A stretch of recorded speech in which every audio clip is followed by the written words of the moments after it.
வணக்கம் நண்பா. இப்போ நம்ம 30 நாளில் வரக்கூடிய 30 திதிகளை பற்றி தான் பார்க்க போகிறோம். முதல்ல திதிகள் அப்படின்றது நம்ம எல்லாரும் எங்கேயோ ஒரு இடத்துல சொல்லி கேள்விப்பட்டிருப்போம். அதற்கு அடுத்தது நம்ம எல்லாருக்குமே தெரிஞ்ச ஒரு விஷயம், 15 நாட்களுக்கு ஒரு முறை அமாவாசையும் அடுத்த 15வது நாள் பௌர்ணமியும் வர்ற விஷயம் எல்லாருக்கும் தெரிஞ்ச ஒரு விஷயமே. இந்த திதிகளில் அதிகபட்சமாக நிறைய பேருக்கு தெரிஞ்ச திதிகள் ஒரு சிலது மட்டும்தான். அதில் முக்கியமான திதி இந்த சஷ்டி திதி, அதற்கு அடுத்ததா ஏகாதசி திதி. இது மாதிரி நமக்கு அதிகப்படியான பிரபலமான திதிகளை தவிர்த்து மற்ற எந்த திதிகளும் நமக்கு தெரியாது. திதிகளுக்கும் நமக்கும் என்ன சம்பந்தம்? நம்ம ஏன் திதியை தெரிஞ்சுக்கணும்? என்னென்ன திதி வருதுன்னு தெரிஞ்சுக்கிறதால நமக்கு என்ன நன்மைகள் இருக்கு? நீங்க பிறந்த திதி எதுன்னு தெரிஞ்சுக்கிறதால உங்களுக்கு என்னென்ன நன்மைகள்லாம் இருக்கு? இது போன்ற தெளிவான விளக்கங்களை நம்ம இப்போ வீடியோல பார்க்கலாம். இப்போ இதெல்லாம் தெரிஞ்சு வச்சுக்கிறதால எனக்கு ஏதாச்சும் நன்மை நடக்க போதா, இதையே நான் தெரிஞ்சுக்கணும் அப்படின்றத நீங்க கேட்கலாம். இப்போ ஒரு வீரன் போருக்கு போறான்னா அந்த வீரன் எதிரியோட பலம் தெரிந்து அந்த ஆயுதங்களை ஏந்தி அதற்கேற்ற போர் தொடுத்தாதான் அவனால வெற்றி பெற முடியும். அதே போலதான் இந்த திதிகளும் நமக்கு அதிகப்படியான முக்கியமான ஒரு விஷயமா நம்ம வாழ்க்கையில விளங்குது. ஒரு வீரன் எப்படி போருக்கு சரியான ஆயுதத்தை எடுத்துட்டு போறானோ அதே போல நீங்க செய்யக்கூடிய அந்த காரியத்தை சிறப்பா செய்து முடிக்க சரியான திதிகள்ல நீ செய்யும் போது அது உங்களுக்கு மேல் மேலும் வெற்றியை தரும். மாதத்திற்கு 30 நாள்ல 30 திதிகள் திரும்ப வருது. இந்த 30 திதிகள்ல 14 திதிகள் வளர்ப்பிற திதிகளாகவும் 14 திதிகள் தேய்பிற திதிகளாகவும் வருது. அதுக்கு அடுத்து இருக்கக்கூடிய 2 திதிகள், ஒன்னு அமாவாசையாகவும் இன்னொன்று பௌர்ணமியாகவும் நமக்கு திதியா வருது. நம்ம இந்த 14 திதிகளை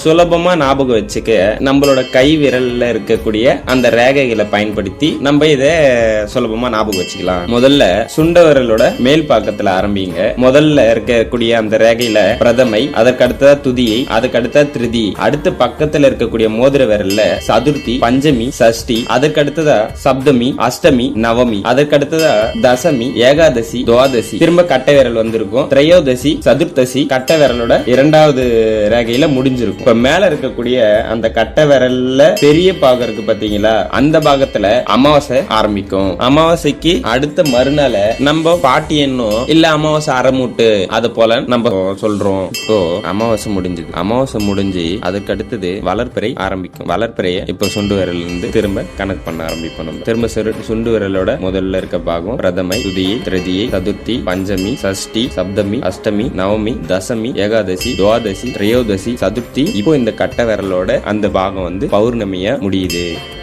இந்த திதிகளை பத்தி விளக்கமா பார்க்கறதுக்கு முன்னாடி நம்ம இன்னொரு விஷயத்த நம்ம பார்த்துடலாம்.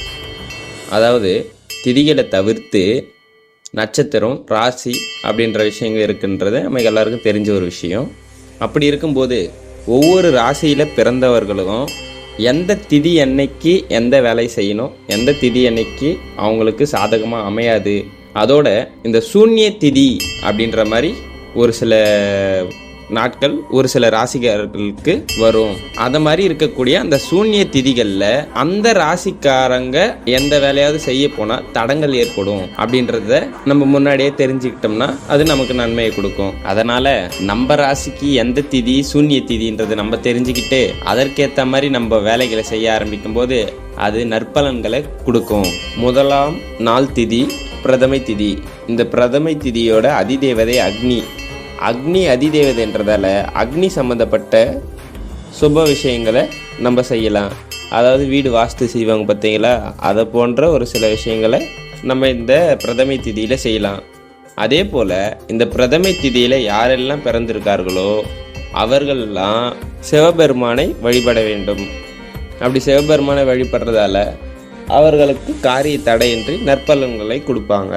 துலாம் மற்றும் மகர ராசிக்காரர்களுக்கு இது சூன்ய திதின்றதால இந்த சூன்ய திதியில நம்ம எதுவும் செய்யாம இருக்கிறது நற்பலன்களை கொடுக்கும். துலாம் மற்றும் மகர ராசிக்காரர்கள் மட்டும் ஏதாவது புதிய முயற்சிகளையோ இல்ல வம்பு வழக்கு, நிலத்தகராறு இது போன்ற சில முக்கியமான செயல்களை பிரதமை திதியில துலாம் ராசிக்காரர்களும் மகர ராசிக்காரர்களும் செய்யாம இருக்கணும். இரண்டாவது நாள் வரக்கூடிய திதி துவிதியை திதி. இந்த திதியோட அதிதேவதை யாருன்னு பாத்தீங்கன்னா பிரம்மன் அதிதேவதைன்றதால இந்த நாள்ல புதியதாக செய்யக்கூடிய சில விஷயங்களை ஆரம்பிக்கலாம். அதாவது அரசு காரியங்களை ஆரம்பிக்கலாம். அரசு காரியங்கள்னா இந்த சான்றிதழ் வாங்குறது, நிலத்தகராறு, இது போன்ற ஒரு சில விஷயங்களை இந்த நாள்ல நீங்க ஆரம்பிக்கும் போது அதற்கான பலன் விரைவாக உங்களுக்கு கிடைக்கிறதுக்கு வாய்ப்பு இருக்கு.